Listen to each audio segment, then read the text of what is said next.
Ladies and gentlemen, if you could take your seats, please.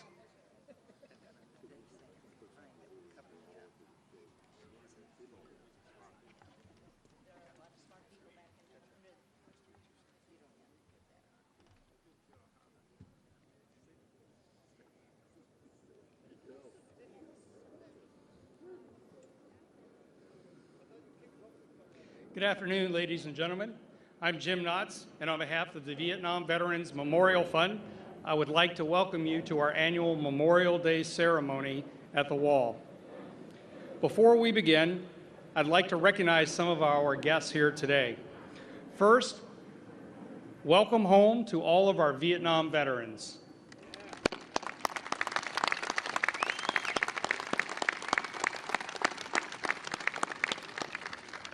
Welcome to all of our Gold Star family members.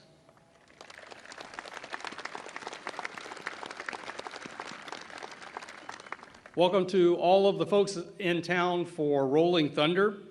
Rolling Thunder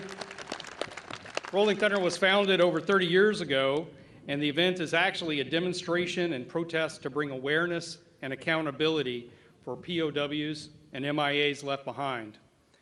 While it has been announced that this year will be the last national event, we hope Rolling Thunder will continue to hold the annual Run for the Wall. Regardless, we welcome you all here.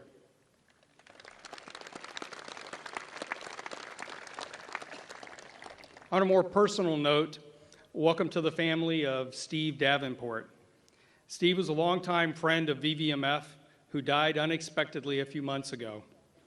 A truck driver for most of his life, Steve always sought opportunities to haul our mobile replica of the Wall into communities around the country, even donating a Gold Star themed motorcycle that we still put on display around the country. I knew Steve to be a kind and honorable man who was proud to have served his country during the Vietnam War. And on this Memorial Day, the staff and I feel his absence, and we want his family to know that Steve will continue to be missed.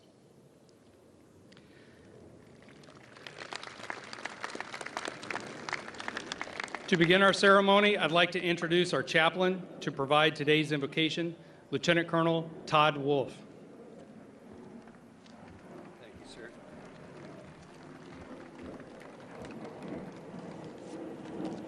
Let us stand.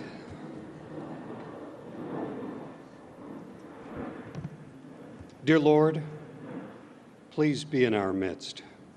As we commemorate those who have fallen while serving in uniformed services, bless their memory and care for their surviving relatives.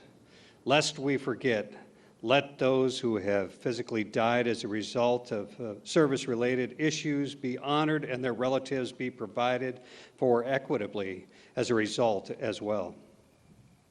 Please inscribe in all of our hearts the depth of these sacrifices, and may we conduct ourselves in manners which reflect our respect of the pride of the freedom, or the price of the freedoms which were taken and were so prone to be taken for granted in this nation. May your hand of protection not be removed from us due to irreverence, ingratitude, arrogance, or anything like that, regarding the great payments awarded by so many who have sacrificially gone before us due to their untimely departures from mortality in service to our nation and to the world. And we pray this in the name above all names. Amen.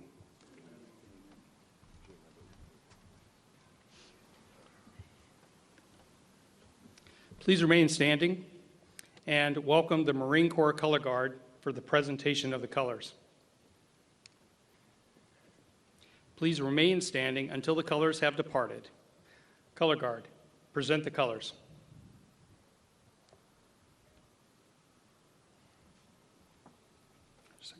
We will be led in the Pledge of Allegiance by Ann Mills Griffiths, Chairman of the National League of POW MIA Families.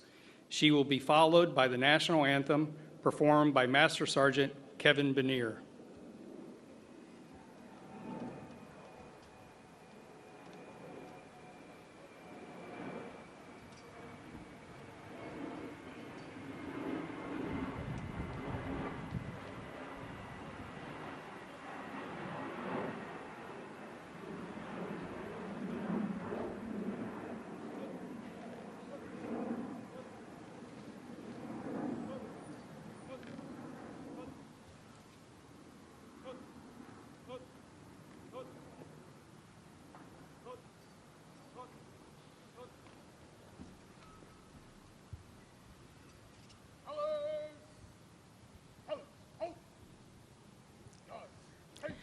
Please join me in the Pledge of Allegiance to our flag. I pledge allegiance to the flag of the United States of America and to the republic for which it stands, one nation, under God, indivisible, with liberty and justice for all.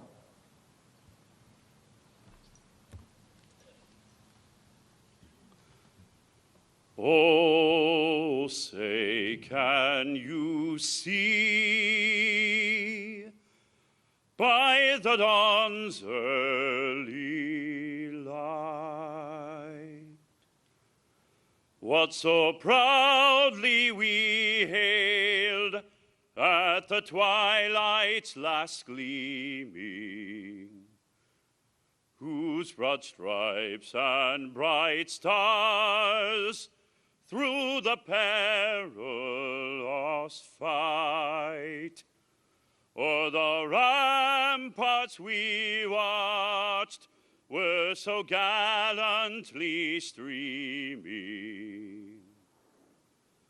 and the rocket's red glare, the bombs bursting in air, gave proof through the night that our flag was still there.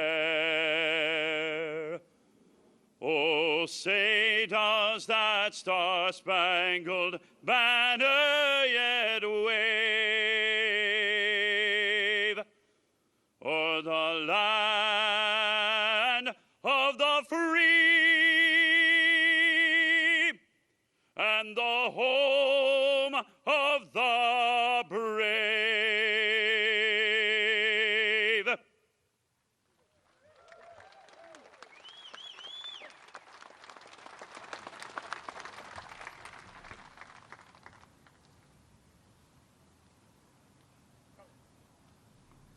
Retire the colors.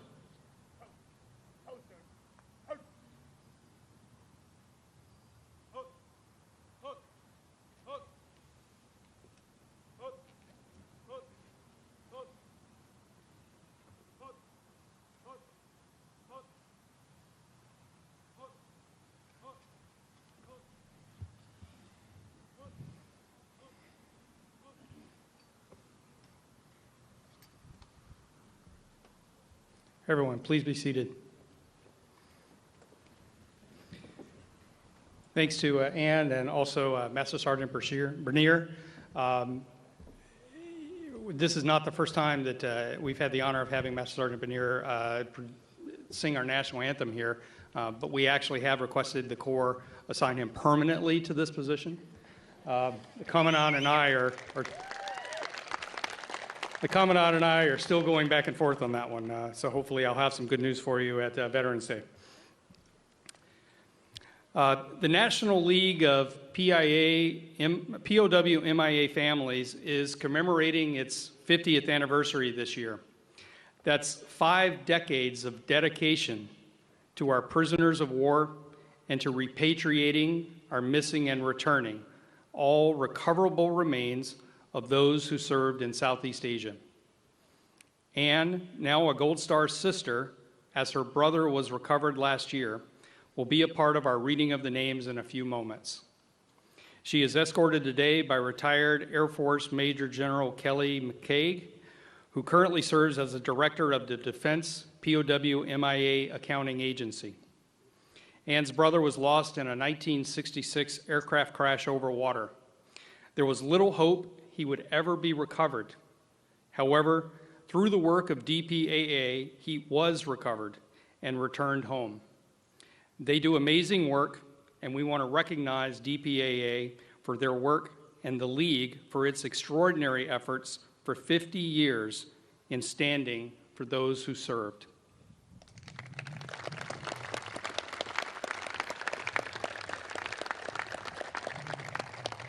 I also want to welcome Bill Stewart and his family here. Bill's father was the bombardier navigator on an Air Force F-4 mission deep in enemy territory over North Vietnam when his aircraft was lost and its crew was listed as missing in action. We will read his father's name as well in just a few moments. Welcome, Bill. In addition to the League of Families anniversary, this year also marks the 35th anniversary of the three servicemen statue dedication over to my right. And we'll do more to commemorate this anniversary at Veterans Day. And finally, this is the 15th anniversary of the addition of the In Memory plaque to our memorial site, which is behind you next to the three servicemen statue. Joining me on the stage is Sharon Hobbs with the Associates of the Vietnam Veterans of America. Sharon and AVVA initiated an 8-year effort to improve the plaque. The Vietnam Veterans Memorial Fund partnered on that effort several years ago, and I'm happy to say that together we were able to rededicate the plaque in a ceremony earlier this morning. I invite you to stop by and see it. For those of you who are not aware, the plaque was added in 2004 to recognize the service and sacrifice of Vietnam veterans who served, returned home, and later died as a result of their service. While their names do not meet the criteria to be added to the wall, we honor and remember them with the plaque and through our online honor roll. The day before Father's Day next month, we will add 534 people to our In Memory honor roll. More information is available in your printed programs and online. Each year, the Vietnam Veterans Memorial Fund holds a ceremony in partnership with the National Park Service. Please welcome Jeff Reinbold, Acting Superintendent of the National Mall and Memorial Park.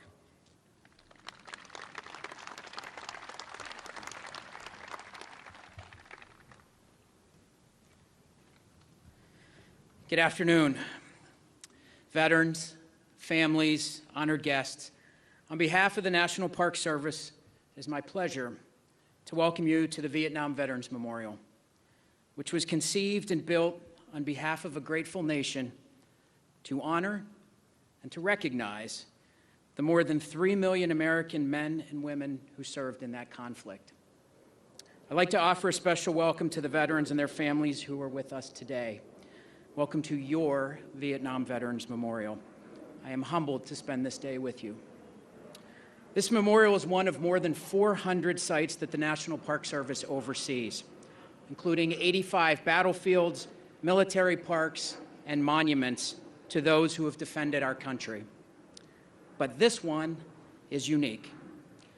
It is a living, interactive memorial, as many visitors honor their friends and their relatives, and even those they've never met, by leaving flowers, ribbons, medals, handwritten notes and prayers, and other remembrances at the base of this wall. The price of freedom is displayed not only in the names on the wall, but also in the mementos and the responses of visitors, revealing how a nation's grief has been etched on the hearts of the American people. But it is also a place of healing, where visitors and veterans can come to find peace and comfort. Today, on Memorial Day, we pause to remember those who, in the words of Abraham Lincoln, gave the last full measure of devotion to their country. Etched on this wall are the names of 58,318 men and women who made the supreme sacrifice, each and every one of them a hero. We in the National Park Service, our staff, our volunteers, and our partners are committed to making sure that those who visit this memorial remember them, and not just on Memorial Day or on anniversaries or select dates throughout the year. We are here every day of every year, watching over the memorial, passing along the stories of heroism, honoring the sacrifices of those who came before us. The National Park Service is in the forever business, ensuring that this place will be protected in perpetuity, so that when your grandchildren's grandchildren visit, and those after them, we will still be here, sharing the stories of heroism and explaining how the America that we know and the blessings that we enjoy were shaped by the names on this wall. It's because of their courage, their willingness to fight and even die that America endures. We are honored to be entrusted with the care of this memorial to their sacrifice. Thank you.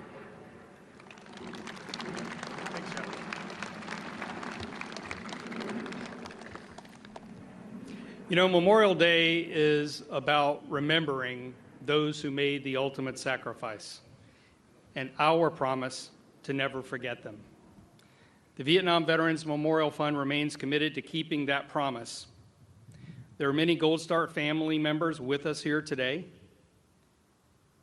and we thank them for joining us. Although we're within the window to commemorate the 50th anniversary of the Vietnam War, its impact is still felt today by many people in many different ways. Some families whose loved one's status was unknown for 5 decades have been accounted for, while another 1,589 families are still waiting. Daughters and sons remember their fathers. Family members remember their lost loved ones. Thousands who returned home have since died as a result of their service. Yes, the war still matters, and its impact is still felt by so many. General McCaig and General Bannister, would you mind escorting your visitors today?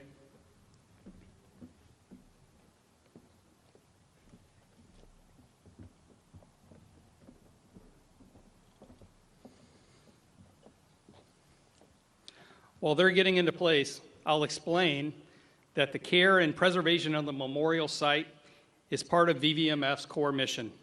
Each year, the Department of Defense directs the Park Service to add names or make status changes to the wall. As their official partners, it is actually the Vietnam Veterans Memorial Fund that makes those changes early in May. Today, we'll welcome home 9 service members on the wall who were repatriated in 2018. 9 more families that have a sense of closure after decades of waiting. The reading of the names has been a tradition at the wall since its dedication. Our public recitation of their names here in the place our nation has set aside for Vietnam veterans concludes years of efforts made by friends and family to honor their sacrifice. As you can, please stand as I will now read the names of those welcomed home last year. Richard A. Kibbe, Larry R. Kilpatrick, Marshall F. Capina, Richard C.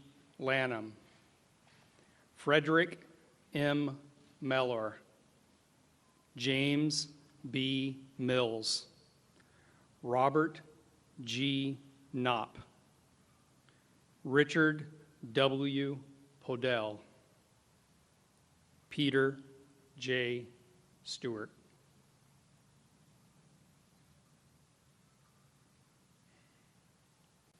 Please be seated.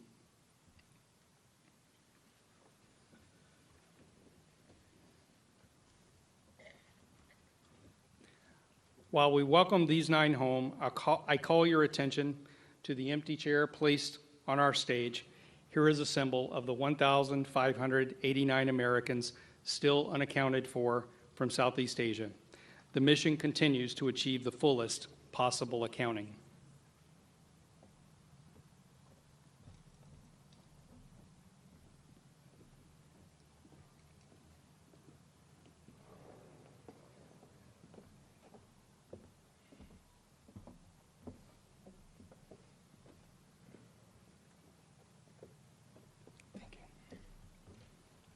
Thank you for giving these family members a moment to be with their loved ones today. It is now my pleasure to introduce Edie Meeks, who will speak on behalf of the Vietnam Women's Memorial. Edie spent July 1968 to July 1969 at hospitals in Saigon and Pleiku. She also served for 15 years on the board of the Vietnam Women's Memorial Foundation. Currently, she is on the board of directors for the National Purple Heart Hall of Honor and PFC Joseph P. Dwyer Vet-to-Vet Women's Program. Ladies and gentlemen, Edie Meeks.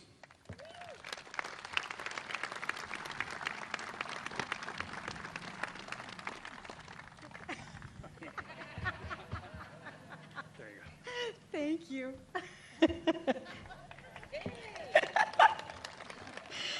Oh.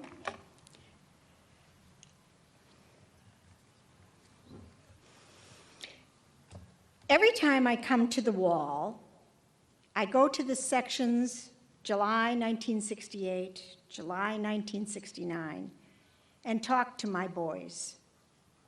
One summer evening, I was here in DC at the wall, and tears started flowing from my eyes. I kept whispering, "I'm sorry. I'm so sorry. Sorry that I couldn't save them all. Sorry I couldn't stop the war. Sorry they would never get to be older than 18, 19, or 20. Sorry they would never make love or get married or have children. Sorry their brothers and sisters would never joke with or tease them, and their mom and dad would never hug them again." One of the reasons I joined the Army Nurse Corps was because my brother joined the Marines. And if anything happened to him, I wanted to be able to be there for him. Then he told me the Navy took care of the Marines. I'd worked in emergency rooms and intensive care units, so I was sure I could handle anything. Little did I know that every soldier I cared for was my brother. The average age was between 18 and 22. My brother Charlie was 19, and my brother Tom was 22. He was the Marine. I could see their sense of humor, quick wit, kindness, and sense of brotherhood for one another. I could see their potential. I saw all of this day after day as I cared for their torn and shattered bodies. There was a young soldier. He was a big guy. He looked as if he had played football. He had lost both legs, one arm, and possibly his sight. We stabilized him and shipped him to Japan. He, along with so many others. We never knew what happened to them. Did they survive? Live a good life? Were they happy? 12 hours a day, 6 days a week, I worked in the intensive care unit. One of the soldiers who haunted me after I came back was a young man from Kansas. He came to us with severe abdominal wounds. He was fighting so hard to live. He asked me to read him a letter from home. It told of his father pheasant hunting with the family dog, and news from the area. At the end, his mother wrote, "We're so proud of you, son." 3 days later, he died. As the days went by, I became more and more angry. Angry at the Army, who seemed to be throwing my boys away. Angry at our government for putting my boys in harm's way for what seemed like no good reason. I had no place to put the anger, so I just shut down. After 6 months in Saigon and 6 months in Pleiku, it was time to go home. The last night in Pleiku, the hospital compound was rocketed, as usual. 24 hours later, I arrived in San Francisco. The nurses coming into Vietnam told us to change into civilian clothes as soon as we got stateside. The reception for a person in uniform was not kind. I took off my fatigues and I threw them in the trash. For years, I never spoke of being in the service until Diane Carlson Evans, my hoochmate and lifelong friend, called and asked me to help with the Vietnam Women's Memorial. It was dedicated Veterans Day 1993, and for the first time, I felt so proud to have served. One Memorial Day, Rolling Thunder, New York Chapter 3, found me. They took me under their wing. I felt safe. I didn't have to talk or explain. They welcomed me, and with the loud roar of the motorcycles and the quiet of my heart, I began to heal. Today is Memorial Day. We must remember not only those who died in combat, but those who came back, yet whose youth and joy and trust in the government was crushed by war. We who go to war come back different people. We speak a language only our fellow veterans can understand. To us, the names on the wall are not just names. They are people we knew. If all of the men and women who died because of that war, Agent Orange, suicide, wounds of the body, mind, and heart, were on the wall, the wall would extend down the mall. After speaking at a Memorial Day service for 9/11 first responders, a gentleman came up to me and he said, "My mother was a nurse in World War II, and she always spoke of her boys." If you come under the care of a military nurse, you become our boys, our brothers. We love you. Thank you.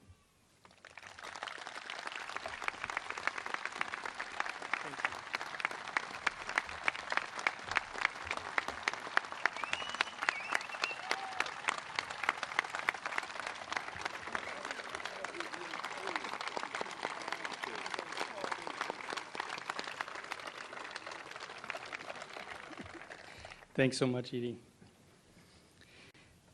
It is now my pleasure to introduce today's co-keynote speakers, two Gold Star daughters. Brigadier General and Dr. Bannister is the Deputy Assistant Director, Education and Training, Defense Health Headquarters, Falls Church, Virginia. She is also the Assistant Surgeon General for Dental Services. In addition to her outstanding career of military service, which is detailed in your programs, we know her as Sharon. She is one of the yellow hat volunteers, like you've seen at the wall here before the ceremony started, who help visitors find names and understand more about the war and the memorial. Her sister, Rebecca Rush, also comes to the wall to volunteer as often as she can. But if you read about her in your program, she's pretty hard to catch. She's a professional athlete and 7-time world champion cyclist, an author, a motivational speaker, a firefighter, and a movie star. The film Blood Road documented her 1,800-kilometer trip biking the Ho Chi Minh Trail into Laos to the site of her father's crash. Their father, Stephen Rush, is remembered on Panel 2 West, listed as missing for more than 35 years. He was recovered and was buried at Arlington National Cemetery in 2007. Ladies and gentlemen, please welcome Brigadier General Sharon Bannister and Rebecca Rush.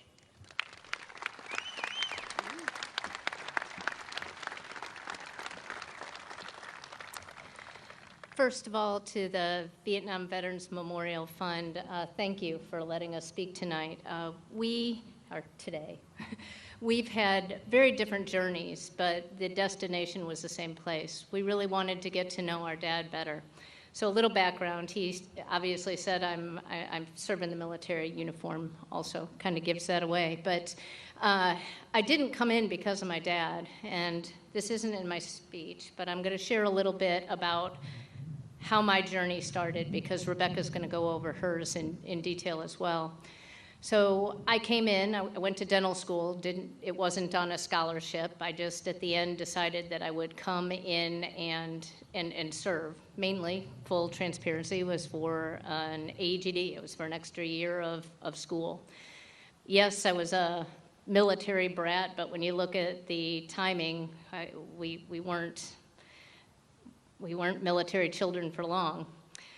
So I came in, we did our 2.5 weeks of officer training.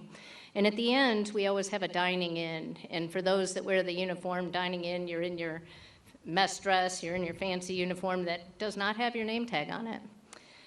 And we got to the dinner, and the host for the evening was a Major General Billy McCoy. He was a 2-star previous F-4 pilot, and he was going to be our host for the evening. And he kept looking at me from across the room. I was a little nervous. You know, what am I wearing wrong? I was a brand new captain, wanting to do everything that I could, the best I could. I was a little bit anxious watching him look at me, and he finally came over. I was with a group of brand new doctors, dentists, nurses, and he said, "Captain, what was your last name?" And I said, "Rush." And he goes, "R-U-S-C-H." He goes, "I flew with your dad." And he said, "And I recognize you from pictures when you couldn't have been older than 6. Well, now the rest of the story, and you'll hear it in a second. You know, our dad was shot down 3 days before my 6th birthday. And so I realized I was entering into a fellowship that is way bigger than myself. And for those veterans, and if you don't mind, just all who have served or are serving, can you please stand up for a second so we can recognize you?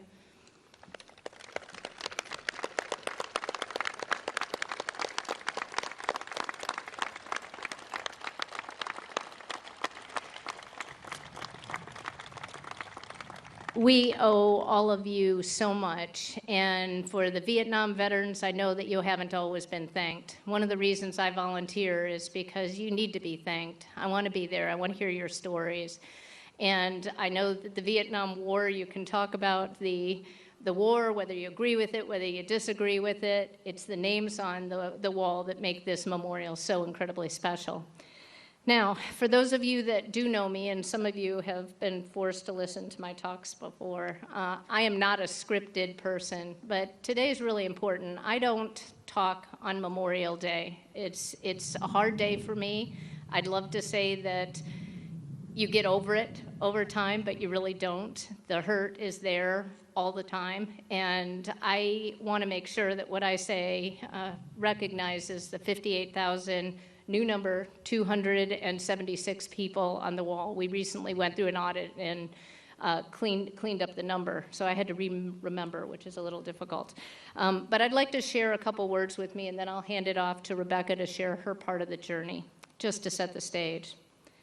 In the early morning hours of March 7th, 1972, an F-4 ship took off from Da Nang Air Base, Republic of South Vietnam, on an armed reconnaissance mission over southern Laos. The number 2 aircraft, call sign Gunfighter 61, was cleared to attack 2 enemy trucks at 0655. Unfortunately, the target wasn't completely destroyed, so they were cleared for a second run. The lead aircraft lost Gunfighter 61 in the early morning haze. Enemy ground fire was heavy, and second later, the flight's lead saw a fireball over the great jungles of Laos. Of note, both targets were destroyed. On that hazy morning in March, First Lieutenant Carter Howell and my dad, First Lieutenant Stephen Rush, proud airmen assigned to the 4th Tactical Fighter Squadron, 366 Tactical Fighter Wing, disappeared. Though visual, electronic, and photo reconnaissance searches continued for 3 days, on my 6th birthday, March 10th, the search concluded, and Lieutenant Rush and Lieutenant Howell had their status changed to missing in action. No words can explain the years to follow. The uncertainty was always there. What if my dad had died on impact? What if he'd been captured and tortured? Or what if he got lost in the jungle, injured, alone? Years of dreams and many nights of tears, fading hope, and an aching heart that never heals. It's what the families, friends, and brothers and sisters in arms of MIA and POW, soldiers, sailors, airmen, and Marines feel when they are left alone to create their own stories. In 2007, I was able to put an end to my story thanks to what is now known as Defense POW MIA Accounting Agency. Back then, it was JPAC. An excavation performed decades after my dad's last mission provided closure to my unanswered questions. He was identified through dental remains.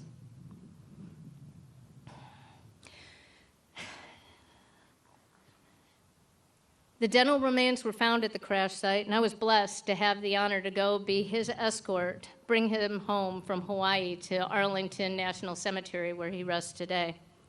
Standing next to his casket with a full dress uniform impeccably prepared, placed inside, each ribbon in place, his rank shined, his name tag centered, I held his teeth in my hands and was able to cry the first tears in 35 years for a dad I hadn't had the opportunity to grow up with. There was no doubt anymore he had ended his short life of service on March 7th as his plane crashed into the slope of a hill just outside a small village in southern Laos. A beautiful, secluded jungle with a small stream running below. A tall, unique tree standing majestically at the riverbank, a spot my sister and I were able to visit a few years ago together. Though I wasn't prepared for the impact of the Hawaii experience, holding my dad's remains in my hands was life-changing for me. The team patiently waited until I could release him from my hands. And then they wrapped the teeth in a wool blanket before placing the carefully secured remains with full compassion into the casket under his uniform. As the top closed and the flag was draped on top, I knew my dad was really home. Mr. McKeague, I can't thank you enough for what you do for the families, bringing home our fallen heroes, and it really doesn't matter what time. I can't thank you, the whole team in Hawaii, F. Mayo up in Dover. It matters every day, and I keep you in my thoughts all the time.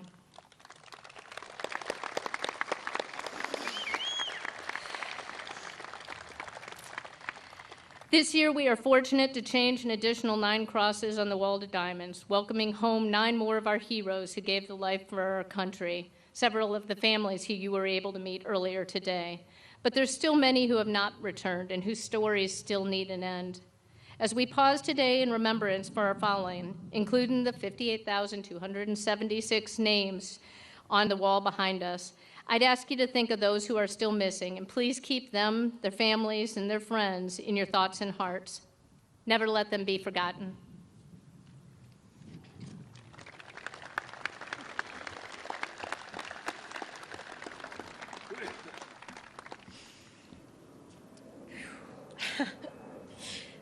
I'm Rebecca Rush, Sharon's little sister. My career and my journey of healing took a very different path than Brigadier General Bannister. I'm a professional athlete and an explorer and a wanderer. I'm not career military, and for much of my life, I did not embrace or understand my dad's service. I simply felt the sting of his absence, and I blamed the demon of war. It's not easy for me to admit to you today, in this sacred place, on this meaningful day, that until recently, Memorial Day passed by each year with little fanfare or recognition from me. It's not that I didn't care or respect the loss of so many incredible men and women. It's just that I didn't want to commemorate the painful fact that my dad was gone. Like my sister, like so many of you, I had the same gaping hole in my life from a father who went missing. He was shot down when I was so young that I didn't remember him. So I really struggled to mourn a man that I never knew. Then the dreams started. Reoccurring dreams about meeting him one day and telling him all about my life. I would tell him who I was, what I'd done, what I'd become. The questions started too, the same questions my sister had. Was he alive? Did he suffer? Was he ever coming back? But we never talked about it. We suffered silently, privately, alone.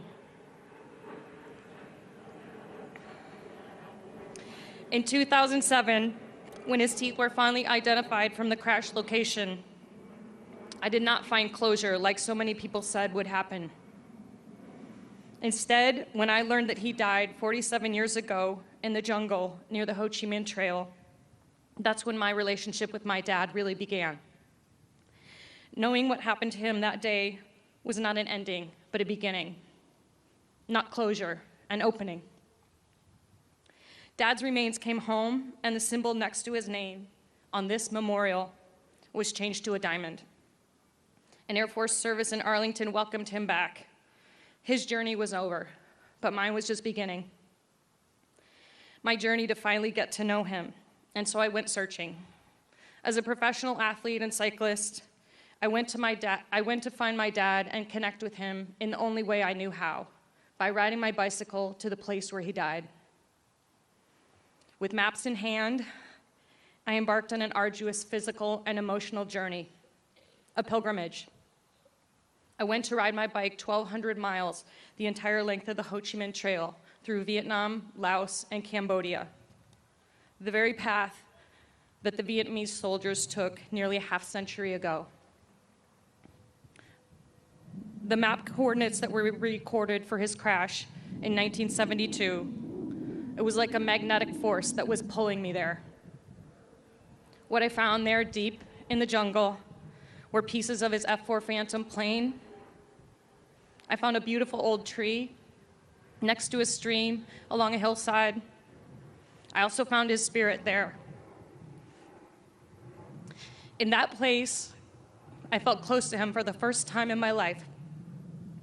I could finally hear the words that he had written in his letters. I could finally hear the voice that he sang in his songs. He was speaking to me, and I was finally listening. I also found villagers who remembered the crash that day and had assisted in searching for his remains and respectfully burying the bodies of my dad and Lieutenant Carter Howell.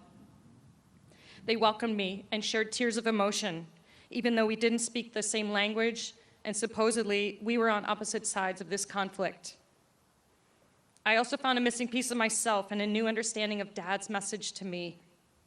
He had brought me all the way there to teach me about healing and forgiveness and compassion. The Buddha says, when the student is ready, the teacher will appear. That ride was 4 years ago, but the journey continues to open my eyes and my heart and strengthen my relationship with him. There is no longer a gaping hole in my life that was left by him. That space is being filled.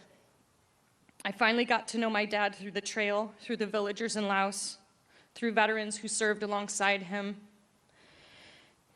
through my family who finally opened up and talked, and through total strangers who've also lost someone, strangers like you. I've come to understand and appreciate his service, my sister's service, and the service of so many other veterans. Even though he is physically not here, my dad is teaching me every day to forgive and to connect. So while I used to shy away from Memorial Day services or spending time at the Vietnam Veterans Memorial because it left me feeling empty and sad and hollow, now that same powerful magnetic pull that took me all the way to Laos, it pulls me here. My dad draws me here, my sister draws me here, but also you, the sons, the daughters, the mothers, the fathers, the aunts, the uncles, you draw me here. We're all pulled here by an invisible force. I've come to understand and cherish the powerful bond that connects us through our shared stories. I've been humbled to volunteer at the wall and hear your stories, feel your embrace, and connect with you. I now realize I'm a part of an incredible family that I didn't know I had. Through the loss of one family member, I've gained thousands more. Dad and you have taught me how much our healing requires community and the necessity to reach outward instead of inward. Not closure, but opening. So now, I open my arms, my heart, to hear my dad's words and be part of this community, to be part of your family. And while we miss them all so much, we come here together to this place to feel their love, their words, and embrace each other as family. We no longer mourn alone, no longer in silence. My hope and my wish for you, this family, our family, is that you keep your ears and hearts open and listen. Hear their voices, their words, the teachings. Every single person on this wall, behind me, behind us, has spoken to you, now and is still speaking to us, guiding us, teaching us. I can hear them. They are not forgotten because their spirit, their energy, their words, their loves, they are all part of this family now. In his very last letter home from the Vietnam War, my dad wrote these words: "If anything should happen to me, please don't let me die to Sharon and Becky." And then he signed off in his usual way with the words, "Be good, Steve." These words, "be good," they become my mantra, my guiding principle. How lucky I am to be able to stand here today with all of you and say, "Dad, I hear you loud and clear. And you did not die. You are alive in me and in my sister Sharon." And I say to your family, your friends, your loved ones, and every single person on that wall, we hear you too. We are listening. We all take a different path on our journey to healing. My path was a 1,200-mile bike ride down the Ho Chi Minh Trail. My sister's 27 years of military service and sacrifice to the Air Force. You have your own journey.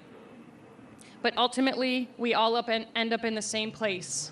We end up here, together, as part of this crazy, dysfunctional family that truly needs each other. Thank you for being part of our journey and for welcoming my sister and me into this family. I look forward to be part of your healing journey too. Be good.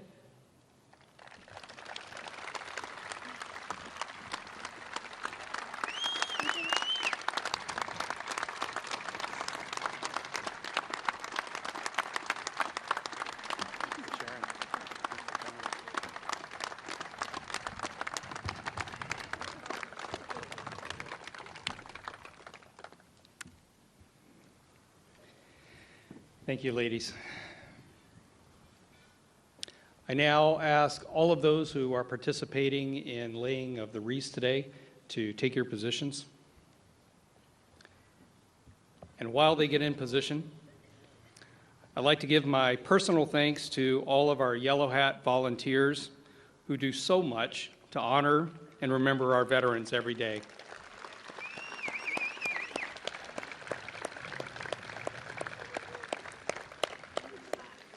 And to the staff of the Vietnam Veterans Memorial Fund for their hard work all year long.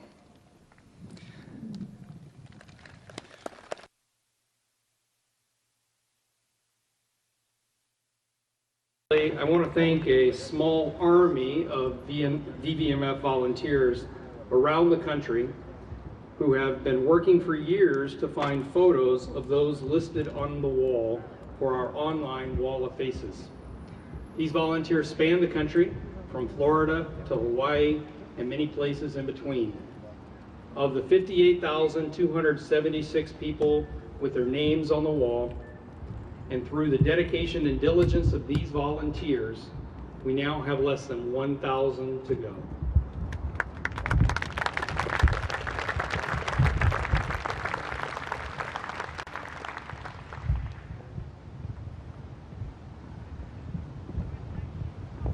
Now allow me to direct your attention to the representatives of several of our nation's leading veteran service organizations as they join us in the laying of the wreaths in honor of the fallen. Ladies and gentlemen, also please welcome bagpiper Chris Jackson, who will be playing Amazing Grace.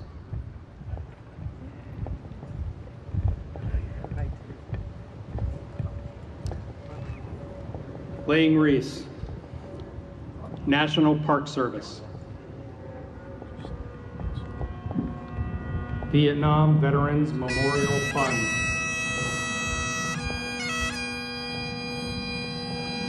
Vietnam Women's Memorial.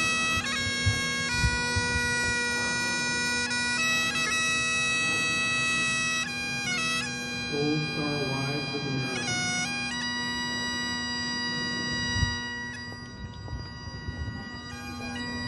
American Gold Star Mothers.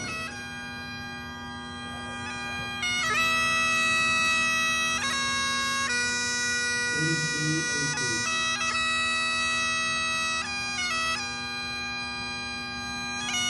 Disabled American Veterans.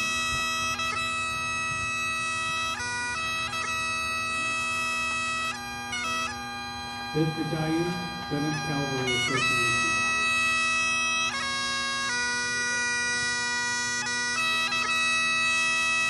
Vietnam Veterans of America. Scottish American Military Society.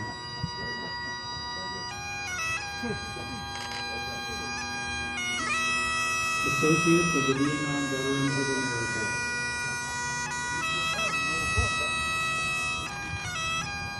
'28th Infantry Regiment Association, the Black Lions.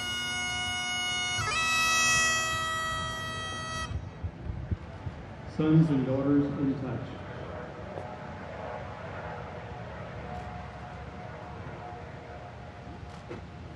'25th Infantry Division Memorial Association.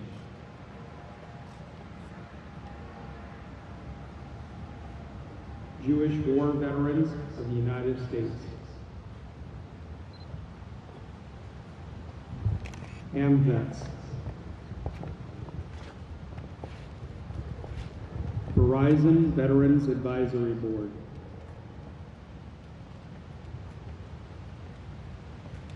Vietnam Veterans Memorial Volunteers.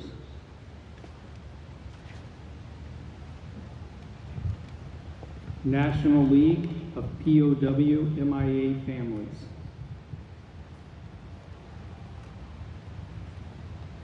Eight o'clock to 9 o'clock PTSD class, Washington, D.C., BAMC.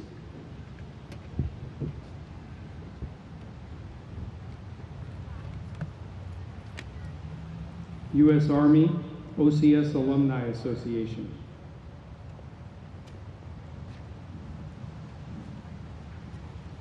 Veterans of Foreign Wars. The American Legion.